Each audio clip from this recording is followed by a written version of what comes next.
हर हर महादेव, जय भोलेनाथ। यानि कान्यत्र लिंगानि स्थावराणि चराणि च तेषु संक्रमते देवस्तस्यां रात्रौ यतो हरः शिवरात्रिस्ततः प्रोक्ता तेन सा हरि वल्लभा। अर्थात इस चल अचल सृष्टि में जहाँ कहीं भी शिवलिंग हैं, चाहे वह छोटे हों या अत्यंत विशाल, उन सभी में भगवान शिव इस महाशिवरात्रि के दिन दिव्य रूप में समाहित हो जाते हैं और भक्तों की पूजा स्वीकार करते हैं। भगवान श्री हरि विष्णु को भी महाशिवरात्रि का दिन अत्यंत प्रिय है। आप सभी दर्शकों का हमारे YouTube चैनल ऋषि श्री वेद व्यास जी द्वारा रचित शिव महापुराण में वर्णित दिव्य ज्ञान के माध्यम से आज की अपनी प्रस्तुति में हम हिंदू धर्म में मनाए जाने वाले एक पवित्र पर्व महाशिवरात्रि के बारे में जानकारी देने का प्रयास कर रहे हैं। वैसे तो एक वर्ष में 12 शिवरात्रियां आती हैं, जो कि प्रत्येक मास के कृष्ण पक्ष की चतुर्दशी को आती हैं। लेकिन फाल्गुन मास में पड़ने वाली कृष्ण पक्ष की चतुर्दशी को आने वाली शिवरात्रि को महाशिवरात्रि के नाम से जाना जाता है।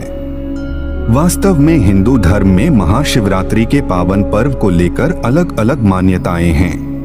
कोई इस पर्व को भगवान शिव के जन्म दिवस के रूप में मनाते हैं, तो कोई इस दिन को भगवान शिव के विष्पान दिवस के रूप में मनाते हैं, तथा कोई इस दिन को भगवान शिव तथा माता पार्वती के विवाह के रूप में मनाते हैं। परंतु आज हम शिव महापुराण के विधेश्वर संहिता खंड में वर्णित ज्ञान के माध्यम से यह कथा सुना रहे हैं कि जब शौनकादि ऋषियों ने सूत जी से प्रश्न किया कि हे महाभाव, भगवान शिव के 2 रूप कौन कौन से हैं तथा उनका प्राकट्य कैसे हुआ, कृपया हमें यह जानकारी देने की कृपा करें। तब सूत जी ने कहा, हे मुनिश्रेष्ठो, ब्रह्म रूप होने के कारण भगवान शिव निष्कल अर्थात निराकार कहे गए हैं, तथा अंग प्रत्यंगों सहित रूपवान होने के कारण उन्हें सकल अर्थात साकार भी कहा गया है। साकार और निराकार होने के कारण ही उन्हें ब्रह्म कहा जाता है। यही कारण है कि भगवान शिव की निराकार स्वरूप लिंग और साकार स्वरूप मूर्ति की पूजा की जाती है। भगवान शिव से भिन्न जो अन्यान्य दूसरे देवता हैं, वे साक्षात ब्रह्म नहीं हैं, इसलिए कहीं भी उनके लिए निराकार लिंग उपलब्ध नहीं होता। सूत जी कहते हैं कि अनंत परब्रह्म से भगवान विष्णु की उत्पत्ति हुई और भगवान विष्णु के नाभि से कमल पर विराजमान ब्रह्मा उत्पन्न हुए। उस परब्रह्म ने ब्रह्मा को सृष्टि के निर्माण का दायित्व सौंपा तथा भगवान श्री हरि विष्णु को सृष्टि का पालनहार बनाया और स्वयं ब्रह्मा जी की भ्रिकुटी अर्थात माथे के मध्य भाग से उत्पन्न होकर रुद्र रूप धारण किया और सृष्टि के संधारक के रूप में स्थापित हुए। इस प्रकार उस अनंत परब्रह्म से 3 देवों की उत्पत्ति हुई, जिन्हें त्रिदेव कहा जाता है। सूत जी शौनकादि ऋषियों को आगे की कथा सुनाते हुए कहते हैं कि हे मुनि श्रेष्ठों, एक बार भगवान विष्णु और ब्रह्मदेव में कार्य शक्ति को लेकर विवाद हो गया।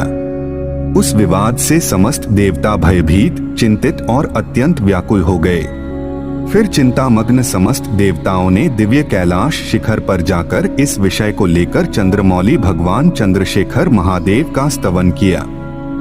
तब देवताओं की प्रार्थना से प्रसन्न होकर भगवान महादेव ने ब्रह्मा और भगवान विष्णु के विवाद स्थल के बीच में निराकार तथा आदि अंत रहित भीषण अग्नि स्तंभ के रूप में स्वयं का प्राकट्य किया।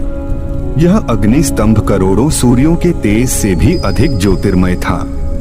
तदंतर श्री ब्रह्मा और श्री विष्णु दोनों द्वारा उस ज्योतिर्मय स्तंभ की ऊंचाई तथा गहराई की थाह लेने की चेष्टा की गई। श्री ब्रह्मा उस स्तंभ के ऊपरी छोर देखने के लिए गए तथा श्री विष्णु जी उस स्तंभ के निचली छोर का पता लगाने के लिए गए, परंतु दोनों ही उस स्तंभ का अंत तथा आदि का पता नहीं कर पाए।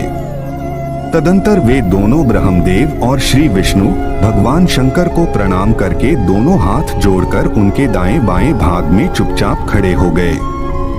फिर उन्होंने वहां साक्षात प्रकट पूजनीय महादेव को श्रेष्ठ आसन पर स्थापित करके पवित्र पुरुष वस्तुओं अर्थात दीर्घकाल तक रहने वाली वस्तुएं जैसे हार, नुपुर, केयूर, किरीट, मणिमय कुंडल, यज्ञोपवीत, उत्तरीय वस्त्र, पुष्पमाला, रेशमी वस्त्र, हार, मुद्रिका, पुष्प, तांबूल, कपूर, चंदन एवं अगुरु का अनुलेप, धूप, दीप, श्वेत छत्र, व्यंजन, ध्वजा, चंबर तथा अन्यान्य दिव्य उपहारों द्वारा जिनका वैभव वाणी और मन की पहुंच से परे था, जो केवल पशुपति अर्थात परमात्मा के ही योग्य थे और जिन्हें पशु अर्थात बुद्धिजीवी कदापि नहीं पा सकते थे, उन महेश्वर का पूजन किया। इस प्रकार सबसे पहले वहां ब्रह्मा जी और विष्णु जी ने भगवान शंकर की पूजा की। इससे प्रसन्न होकर भक्त वत्सल भगवान शिव ने अपने आरंभ और अंत रहित ज्योतिर्मय लिंग स्वरूप को अत्यंत छोटा किया और वहां नम्र भाव से खड़े हुए उन दोनों देवताओं से मुस्कुराकर कहा, हे पुत्रों, आज का दिन एक महान दिन है। आज के दिन तुम्हारे द्वारा मेरे निराकार और साकार रूप की जो पूजा हुई है, उससे मैं तुम दोनों पर अत्यंत प्रसन्न हूँ। इसी कारण यह दिन परम पवित्र और महान से महानतम होगा। आज की यह तिथि महाशिवरात्रि के नाम से विख्यात होकर मेरे लिए परम प्रिय होगी। महाशिवरात्रि की इस तिथि को मैं विशेष रूप से लिंग में समाहित रहूंगा और भक्तों की पूजा अर्चना स्वीकार करूंगा। जो भी भक्तगण सच्चे भाव से इसका दर्शन, स्पर्श और पूजन करेंगे, उनकी मनोकामनाएं पूर्ण होंगी और वे संतान, धन, वैभव से परिपूर्ण होकर समस्त सांसारिक सुखों को भोगते हुए मोक्ष को प्राप्त होंगे। इस प्रकार तभी से महाशिवरात्रि का यह पावन पर्व मनाया जाता है।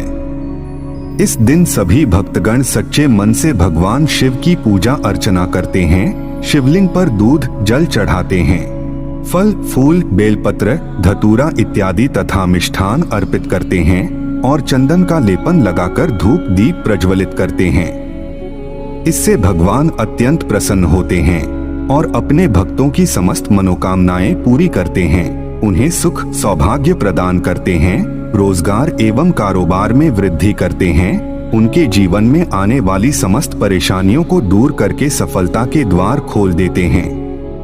तो यह थी हिंदू धर्म में मनाए जाने वाले एक पवित्र पर्व महाशिवरात्रि के बारे में एक